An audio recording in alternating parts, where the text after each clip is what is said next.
त्यांचे लोकप्रिय खासदार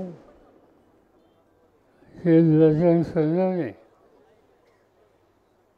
उद्याच्या महाराष्ट्राच्या विधानसभेमध्ये तुम्हा सगळ्यांचा प्रतिनिधी म्हणून ज्यांना तुम्ही निवडून देणार ते आपले सरकारी महाराष्ट्राच्या युवकांचा नेता महबूब शेख, व्यासपीठावरचे सगळे मान्यवर, काँग्रेस पक्ष, उद्धव ठाकरेंच्या नेतृत्वाखालचा शिवसेना पक्ष,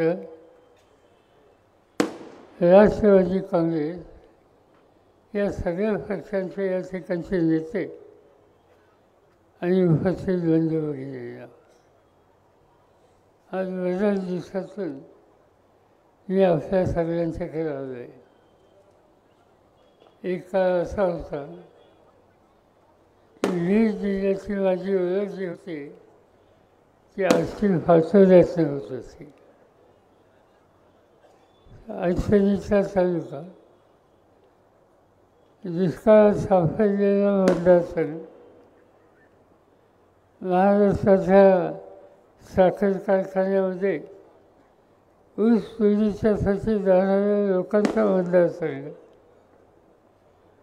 अशा अनेक गोष्टी या तालुक्याच्या एकेकाळी होत्या.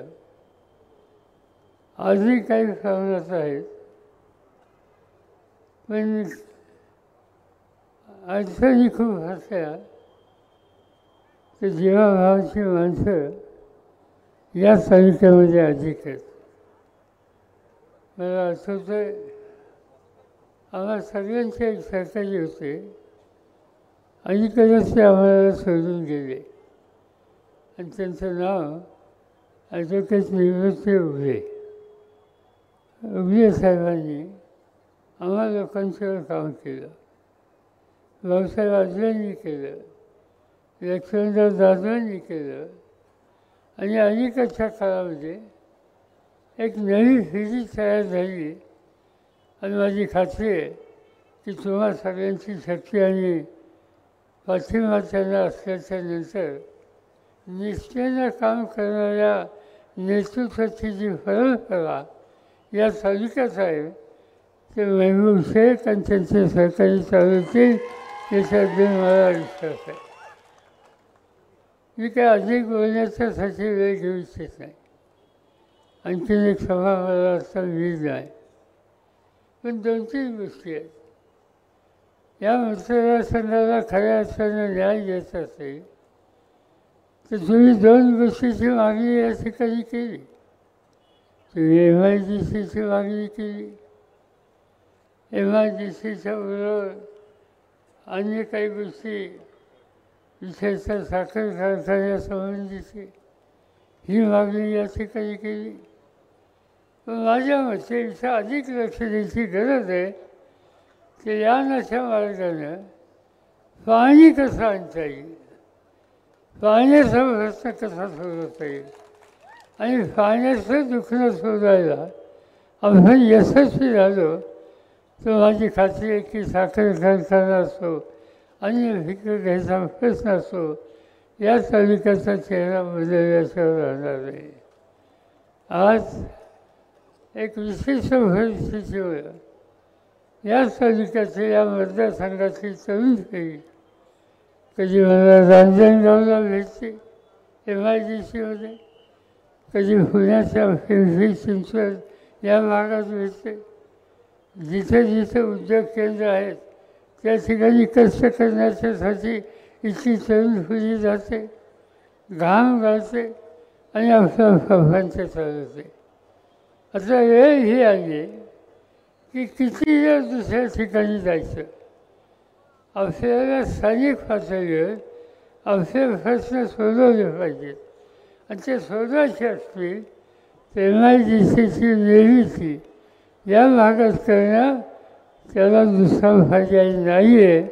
आजच्या भाषणामध्ये महबूबने सांगितलं की या 2 गोष्टी करण्यासाठी माझा प्रयत्न नाही हे त्यांनी सांगितलं. मी तुम्हाला एवढं सांगतो की महबूब आणि त्यांचे सहकारी यासाठी कसं करतील, पण त्यांच्या पाठीमागं कोणत्या सह्याद्रीसारखं उभं राहण्याची गरज आहे प्रश्न सोडून घेण्याच्यासाठी. आणि ही जबाबदारी मी स्वतः घेईन आणि पूर्ण ताकदीनं त्यांच्या पाठीशी उभं राहील. आज महाराष्ट्रामधल्या निवडणुकीकडं सगळ्या देशाचं लक्ष आहे. मध्यंतर लोकसभेची निवडणूक झाली, आपण काही बदल करायचा प्रयत्न केला, पूर्णपणानं आपल्याला यश आलं नाही. पण मला तुम्हा लोकांना धन्यवाद देतील की लोकसभेची जी निवडणूक झाली त्या निवडणुकीमध्ये बजरंग अप्पांना मोठ्या मताने विजयी केलं. आणि आज दिल्लीच्या लोकसभेमध्ये तुम्हा लोकांचा प्रतिनिधी महाराष्ट्राचा आमचा एक सहकारी म्हणून त्या ठिकाणी बसतो आणि तुम्हा लोकांचं दुःख सोडवायला त्या ठिकाणी प्रयत्न करत असतो. आणि हे काम करत राहिलं पाहिजे. तुम्हा लोकांची साथ मिळाली पाहिजे. आज मोदी साहेबांचं राज्य आहे, देशाची सत्ता त्यांच्याकडे आहे. अनेक आश्वासनं त्यांनी दिली, पण प्रत्यक्षपणानं आश्वासनाची पूर्ती करण्यासाठी त्यांच्याकडून त्यांच्या सहकाऱ्यांच्याकडून फार मोठ्या प्रमाणात पावलं टाकली हे गेल्या 10 वर्षात आपल्याला दिसलं नाही. आणि म्हणून आश्वासन देतात आणि त्याची पूर्तता करत नाहीत. अशांच्या हातात सत्ता दिली तर काय अनुभव येतो हे आपण गेले 10 वर्ष बघितलेले आहे. आणि ही स्थिती पुन्हा व्हायची नसेल तर आज आम्ही लोकांनी एक संघटन केलं आहे.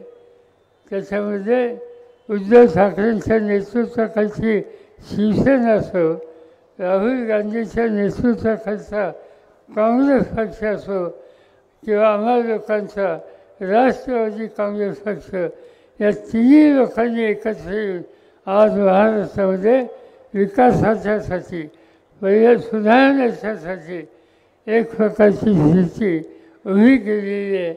तेव्हा सगळ्यांची शक्ती आणि पाठिंबा या महाविकास आघाडीला मिळाला तर मी तुम्हाला खात्री देतो की या मतदारसंघाचाच काय महाराष्ट्राचा चेहरा हा बदलल्याशिवाय, नव्या पिढीला रोजगार दिल्याशिवाय, शेतीला पाणी दिल्याशिवाय राहणार नाही.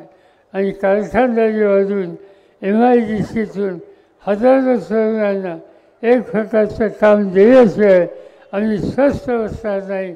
पण त्यासाठी तुम्हा सगळ्यांची मदत पाहिजे. तुम्हा सगळ्यांनी या निवडणुकीमध्ये आमच्या सगळ्या सहकाऱ्यांना शक्ती दिली पाहिजे. आणि त्यासाठीच महबूब शेख यांची उमेदवारी तुमच्या दृष्टीने अत्यंत महत्त्वाची आहे.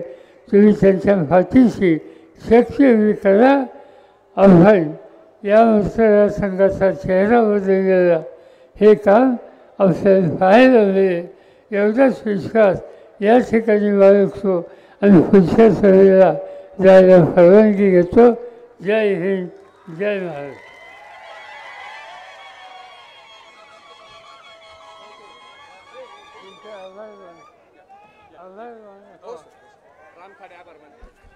या ठिकाणी या कार्यक्रमाचं आभार प्रदर्शन